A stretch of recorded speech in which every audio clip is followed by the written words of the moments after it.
कौन सी स्त्री के भाग्य में पुत्र नहीं होता है।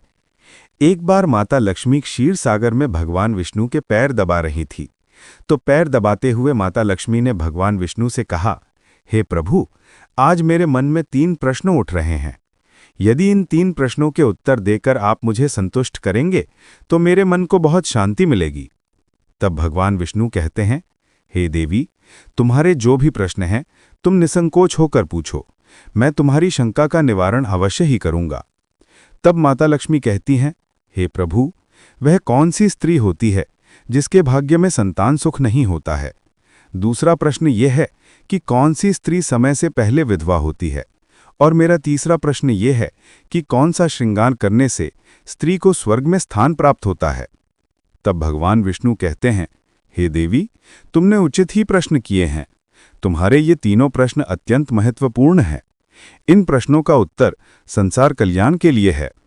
जो भी मनुष्य इन्हें ध्यान से सुनता है उसे पृथ्वी लोक पर संपूर्ण सुख प्राप्त होते हैं और मृत्यु के बाद उसे मेरे लोक की प्राप्ति होती है। भगवान विष्णु देवी लक्ष्मी से कहते हैं, हे देवी, आज मैं तुम्हें एक अत्यंत पवित्र कथा सुनाता हूँ। इस कथा के माध्यम से तुम्हारे सभी प्रश्नों का उत्तर तुम्हें प्राप्त होगा, लेकिन तुम्हें इस कथा को ध्यान से पूरा सुना होगा। इस कथा को कभी आधा अधूरा नहीं सुनना चाहिए।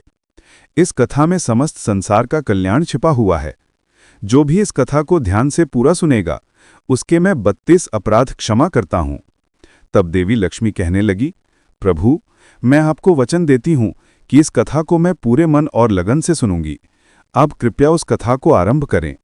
तो दोस्तों, आप सभी से एक विनती है कि आप भी इस कथा को पूरा जरूर सुनें। इसे आधा अधूरा सुनना पाप माना जाता है। कथा शुरू करने से पहले कमेंट में जय मां लक्ष्मी और जय श्री हरि विष्णु अवश्य लिखें। साथ ही वीडियो को लाइक करना ना भूलें। तो चलिए आरंभ करते हैं। भगवान विष्णु कहते हैं, हे देवी, एक समय की बात है, मध्य देश में एक छोटा सा नगर था। उस नगर में एक सेठ रहता था। उस सेठ के 2 पुत्र थे और सेठ के दोनों बेटों का विवाह भी हो चुका था।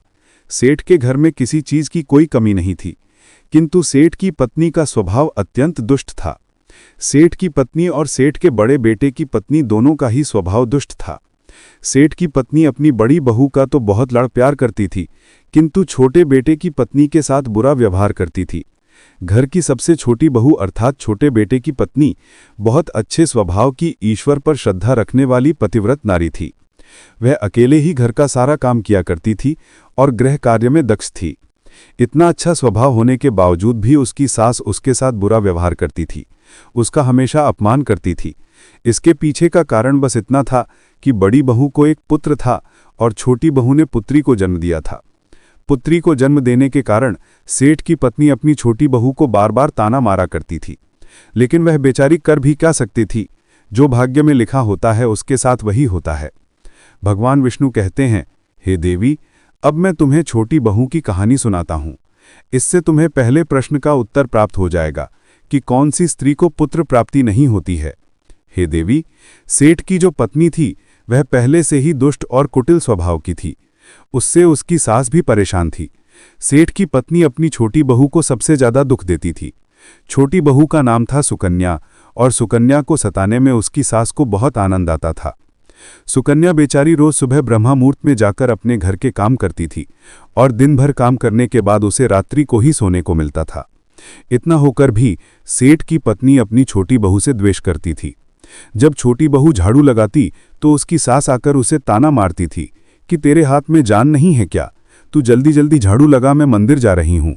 मेरे लौटकर आने से पहले तू भोजन बनाकर तैयार रखना और आते ही मैं उस भोजन को ग्रहण करूंगी। और सुन, अन्न का एक दाना भी बर्बाद ना हो पाए। बेचारी सुकन्या चुपचाप अपनी सास का अत्याचार सहन करती थी और उसकी सास की हर आज्ञा का बड़ी ही विनम्रता से पालन करती थी।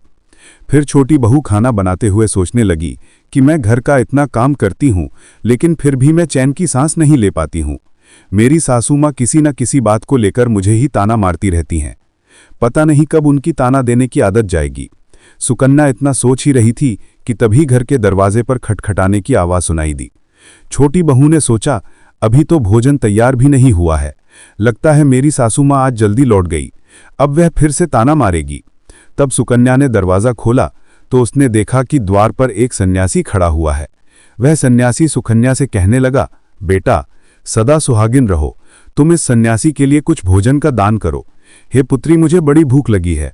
सब सुकन्या ने सोचा, अगर मैं इस सन्यासी को भोजन करा दूं और इतने में मेरी सांस आ गई तो मेरी खैर नहीं।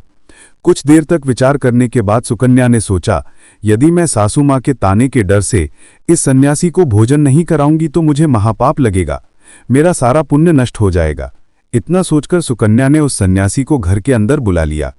अतिथि धर्म का पालन करते हुए सुकन्या उस सन्यासी को भोजन कराने लगी। उतने में ही उसकी सास घर पर आ पहुंची और उस सन्यासी को घर के अंदर भोजन करते हुए देखकर उसे बहुत गुस्सा आ गया। वह चिल्लाते हुए सुकन्या से कहने लगी, यहाँ पर क्या किसी का भंडारा या दावत नहीं चल रही है जो तू राह चलते भिखमंगों को घर में बिठाकर खिला रही हो? सुकन्या ने अपनी सास से बड़ी विनती की, लेकिन सुकन्या की सास ने बहू की एक नहीं सुनी और उसकी सास ने उस सन्यासी को घर से बाहर निकाल दिया और भोजन को उठाकर कचरे में फेंक दिया। उसके बाद वह सास सुकन्या पर गुस्सा करने लगी, अरे दुष्ट औरत, मैंने तुझे कहा था कि अन्न का एक दाना भी बर्बाद नहीं होना चाहिए, लेकिन तूने क्या किया, उस भिखमंगे को इतना सारा भोजन दे दिया। सुकन्या डरते डरते बोली, सासू माँ, मैंने सन्यासी को अपने हिस्से का भोजन दिया है, इसमें आखिर इतना गुस्सा होने की क्या बात है? द्वार पर आए अतिथियों को कभी खाली हाथ नहीं भेजते हैं, ऐसा शास्त्र कहते हैं। फिर सुकन्या की सास ने उसे बहुत डांटा। दोनों के बीच कई देर तक बहस हुई और सुकन्या के दुष्ट सास ने गुस्से में आकर सुकन्या को धक्के मारकर घर से बाहर निकाल दिया और घर का दरवाजा बंद कर दिया। सुकन्या देर तक घर के मुख्य द्वार के सामने खड़ी रही और बाहर से अपनी सास को आवाज देने लगी। सुकन्या की सास ने एक नहीं सुनी और उसे घर के अंदर आने नहीं दिया। फिर सुकन्या दुखी और उदास होकर अपने मायके के लिए निकल गई। मायके जाने के रास्ते में बहुत बड़ा जंगल पड़ता था। सुकन्या भूखी प्यासी रहकर उस जंगल के रास्ते पर से चलने लगी। तभी उसी समय अचानक जोर जोर से बादल गरजने लगे और मूसलाधार बरसात होने लगी। बारिश से बचने के लिए सुकन्या एक वृक्ष के नीचे जाकर खड़ी हो गई। वहां पर सुकन्या ने देखा कि पेड़ के नीचे में कोटर बना हुआ है। फिर वह बिना देरी किए जल्दी से उस कोटर में घुस गई। कोटर में जाने के बाद सुकन्या ने देखा कि अंदर कोई साधु महात्मा बैठे हैं। वह सन्यासी कोई और नहीं बल्कि भगवान विष्णु ही साधु का रूप धारण करके बैठे हुए थे। जब उस साधु ने उस सुकन्या को देखा तो बोले, हे पुत्री, तुम इस घने जंगल में अकेले क्या कर रही हो? रोना बंद करो, मैं तुम्हारे बारे में सब कुछ जानता हूं। तुम्हारे ससुराल वाले अत्यंत दुष्ट स्वभाव के हैं और वे तुम्हें बहुत दुख देते हैं। इसका कारण केवल बस इतना है कि तुम्हें पुत्र की प्राप्ति नहीं हुई है। पुत्री को जन्म देने के कारण तुम्हें तुम्हारी सास के ताने सुनने पड़ते हैं। हे पुत्री, तुम चिंता मत करो, मैं तुम्हें एक पची देता हूं। इस पची में जो भी उपाय लिखा हुआ है, तुम उस उपाय को पूरे मन के साथ करो, फिर तुम्हें एक गुणवान पुत्र की प्राप्ति होगी। फिर सुकन्या ने वह पची ली और वह साधु वहां से अचानक से गायब हो गए। ये चमत्कार देखकर सुकन्या बहुत प्रसन्न हुई और जब बारिश रुके तो सुकन्या का पति उसे ढूंढते हुए उसी स्थान पर पहुंच गया। सुकन्या ने अपने पति को सारी हकीकत बता दी और फिर दोनों ने ही घर वापस न जाकर उसी जंगल में रहने का निर्णय लिया।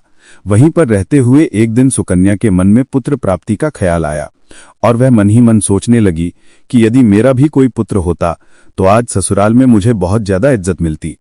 तभी सुकन्या को उस साधु के द्वारा दी गई पर्ची की याद आ गई और फिर जब उसने वह पर्ची खोलकर पढ़ा तो उसने देखा कि जो स्त्री पुत्र प्राप्ति की कामना रखती है उसे रात्रि में अपने पति की बाईं तरफ सोना चाहिए।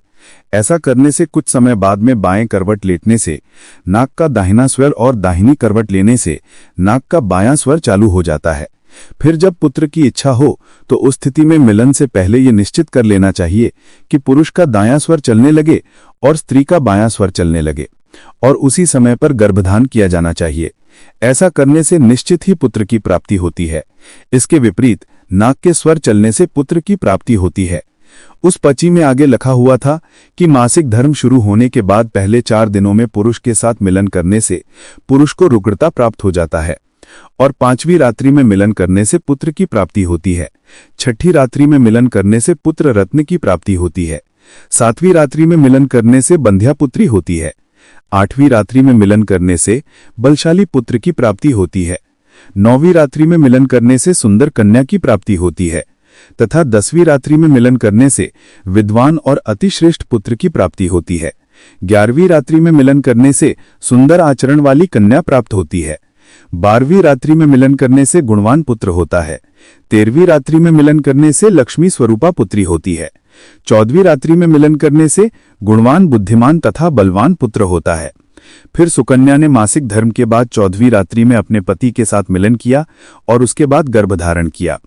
फिर दूसरे दिन सुकन्या का पति जंगल में लकड़ी काटने के लिए चला गया और सुकन्या घर पर पड़ी रही। फिर अचानक से तेज तूफान आया और सुकन्या की झोंपड़ी उड़ गई। फिर सुकन्या डरती हुई उसी पेड़ के कोटर में जाकर रुक गई जहां पर उसे वह साधु मिला था। सुकन्या वहां अपने पति की राह देख रही थी कि अचानक वहां पर 2 राक्षसी आ गई। वे राक्षसी अत्यंत मायावी थी।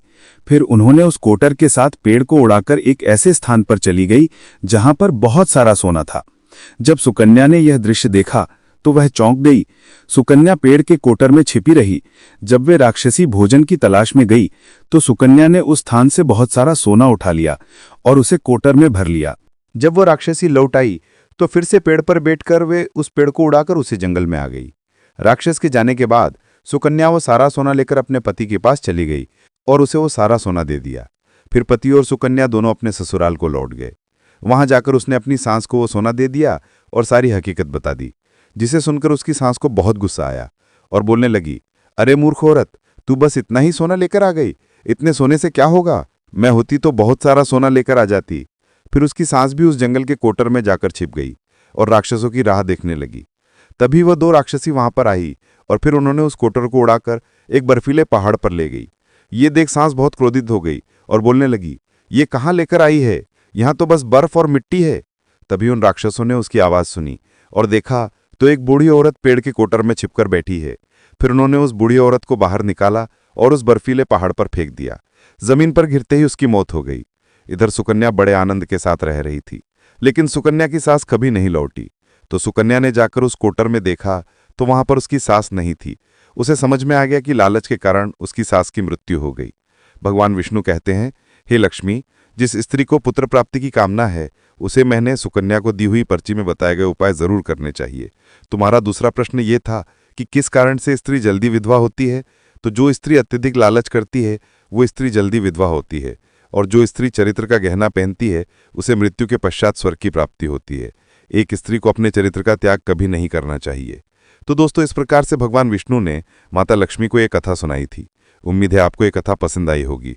वीडियो को लाइक जरूर करें और ऐसी ही और कथाओं को सुनने के लिए आपके अपने चैनल पौराधिक को सब्सक्राइब भी कर लें। जय श्री हरि विष्णु। धन्यवाद।